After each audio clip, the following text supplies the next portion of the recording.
So this is what we got today, guys. Nice, simple outside job. Beautiful temperature, about 68 degrees. Right here on the water on a lake. Customer just needs a hook welded onto the bucket of their John Deere 855. He said he has the hook with him and he's on his way here, but somebody's welded that one on over there. They make actual hooks, bucket hooks that are cut like lengthwise, made for this. Hopefully that's what he has, because you can get a lot more weld on them as well. But piece of cake. Just gonna grind this down, clean it all back up, get it down to bright shiny metal. You can see my truck's like right here. I don't even have to pull the welder out of the truck. It's gonna be super easy. What I do is I like to keep all my stuff set in this. I just unclip that, and then pull this whole thing right to the back, and I got all my stuff. And I keep my portable welders right inside the truck. This is kind of a nice, simple one, right on the water. If you guys remember earlier this summer, I did a job, same thing on this lake. It was welding up a bunch of aluminum dock, and I'll have a link to that video down below as well. All right, so I got the camera strapped on my chest. You guys can see what I'm doing. That's my point of view.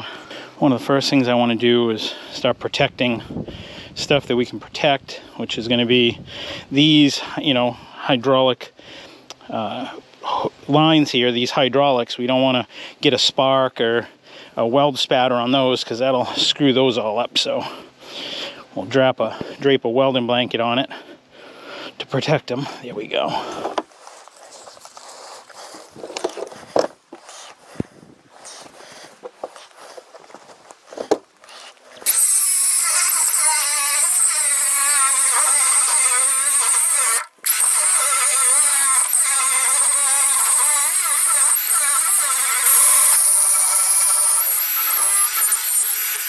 So this is the hook that broke off from it, and he said he had the hook. I was thinking maybe it was one of the ones that you just normally buy and weld on, but this is what he has, and I'm going to have to weld it on a little bit further back than how the other one is. I explained to him that I can't just weld this, like key it back into what was already there.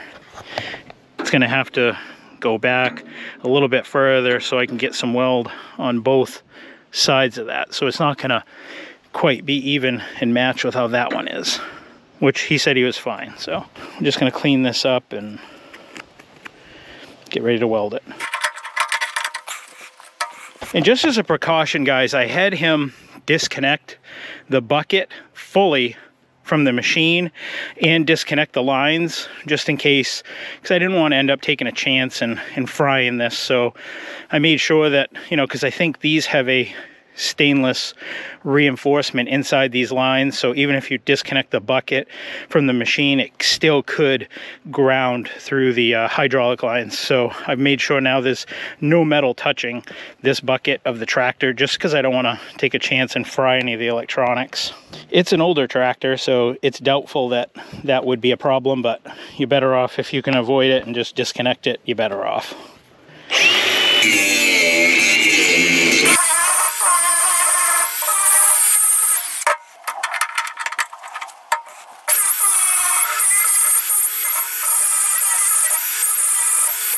Let's see if I can weld like a flat on this to help get a little more weld on it.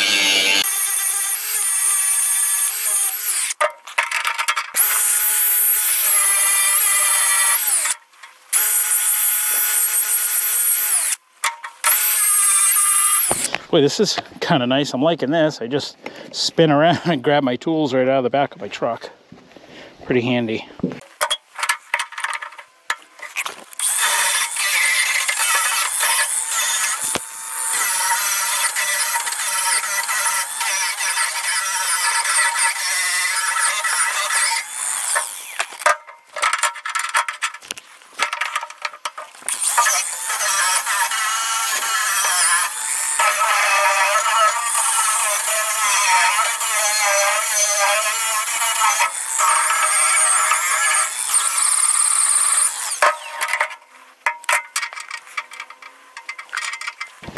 All right, let's see.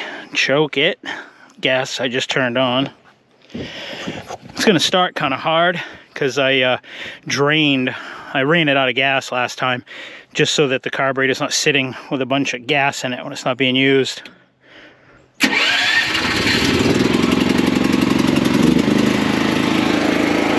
thing runs so nice. I don't know if you can hear me. I'm going to be running Lincoln Electric 332nd 7018, and I'm probably going to cap it with 1/8 inch, but I'm not sure. We'll see how this welds first.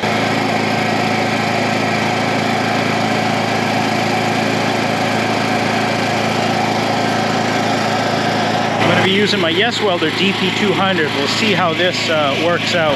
If it ends up giving me some trouble, I brought my Fronius Transtig 210, so we know that this will do it. I'm kind of hoping to use that Welder as my all-around like mobile welding source for just small projects, you know.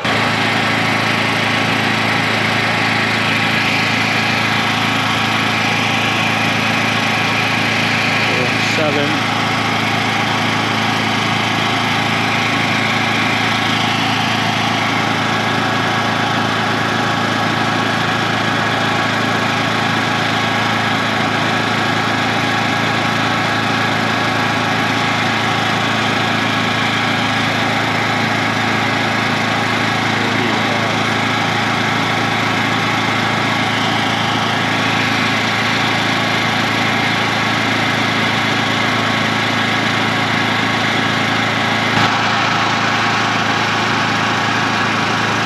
I got it set for 90 amps.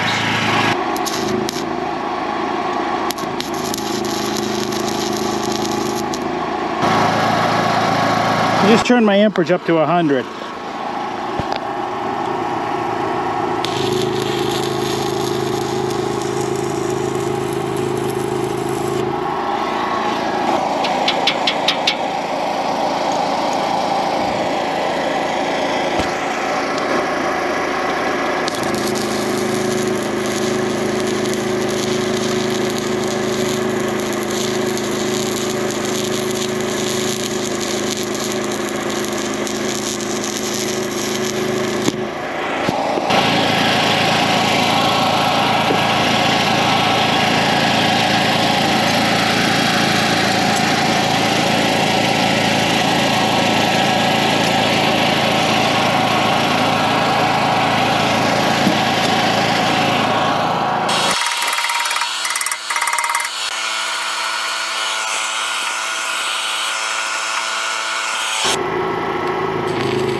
So now I run it out of gas.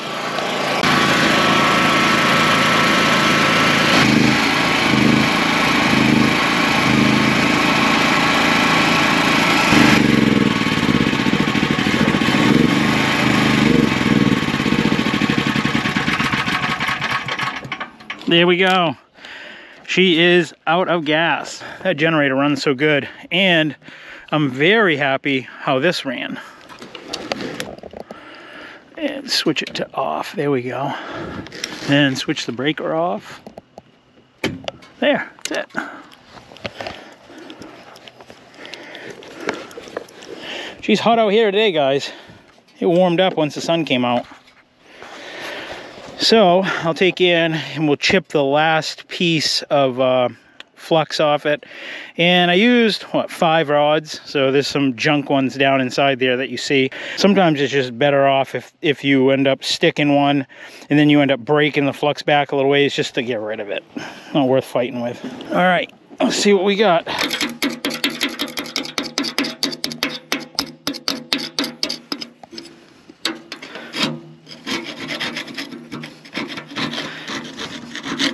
I don't see any undercut.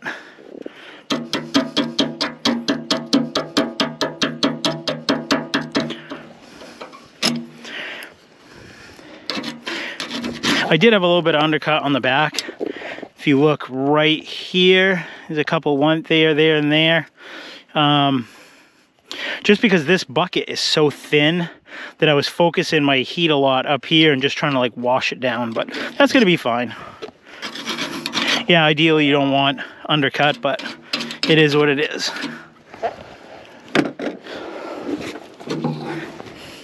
All right, let's clean this up and we'll take a good look at this one.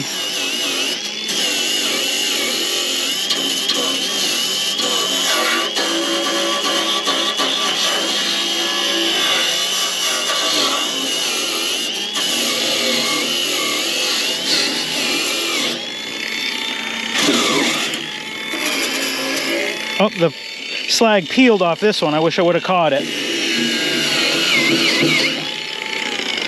Sorry about that, guys. I hit it with a grinder and the slag just peeled right off it.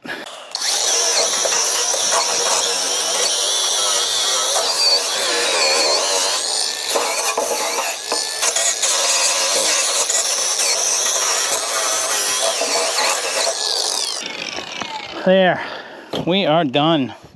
I'll bring you a little bit closer so you can see it though. All right, and here it is, guys, all done. Chipped it all off, cleaned it up, and we'll be all ready for him to use it next. And he's gone, so I just left him a little business card on his bucket. It's getting to be a warm one now. I want to thank you guys for watching. Thank you guys for tuning in. If this is something that you like, please don't forget to rate, comment, and subscribe. New videos every Friday. Take care, guys. See ya.